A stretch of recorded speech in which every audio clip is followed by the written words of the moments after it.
Hello and welcome to My Van. I'm Neil and I'm here at the Commercial Vehicle Show 2011 in Birmingham, England. I'm currently here at the Smith stand and they're the world leader in commercial electric vehicles. Let's take a look at the fleet.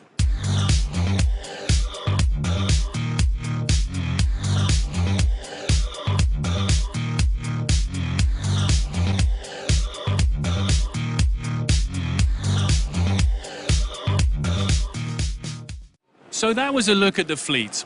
I'm now very proud to welcome Jeff Allison to the show. He's the Managing Director of Europe, who's going to tell us some more about the manufacturing process. Hello. So we've got two vehicle platforms. We've got the Newton, which is based on the Avia chassis that comes from the Czech Republic. And we've got the Ford Transit chassis, which we call the Edison, which is based on a 3.5-ton platform. The two chassis are both brought into the manufacturing facility in the UK or in Kansas, and we primarily upfit the chassis with electrical components. Jeff, these are specific use vehicles. How are they best used? Predictable routes, depot-based vehicles that basically go out in the morning and they'll come back in the evening, and you know exactly what the duty cycle of the vehicle is going to be. That is the ideal application. Interesting. Who might that be? And what kind of firms would use this? Your big logistics companies, particularly in the UK, TNT, DHL. Your online shopping fleet in Sainsbury's, who's got a predictable duty cycle. They're one of our customers. And someone in the utilities range, BT, Openreach, for example, they have got a predictable duty cycle. They would also use our vehicles. Now, these are some large firms.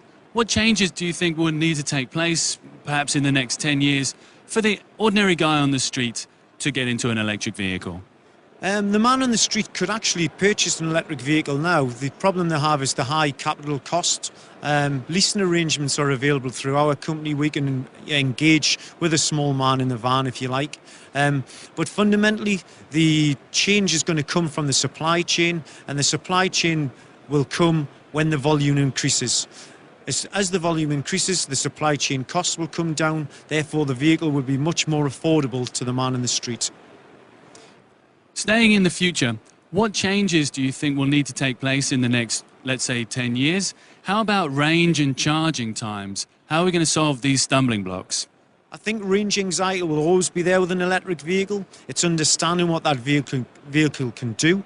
The battery manufacturing capability, certainly in North America and Asia, will mean that there will be a greater range on batteries in the next 5-10 years. That's absolutely going to happen, as well as drivetrain technology. There's going to be advancements in electric motors, on gearing ratios, and that's all going to happen over the next 3, 5, 10 years.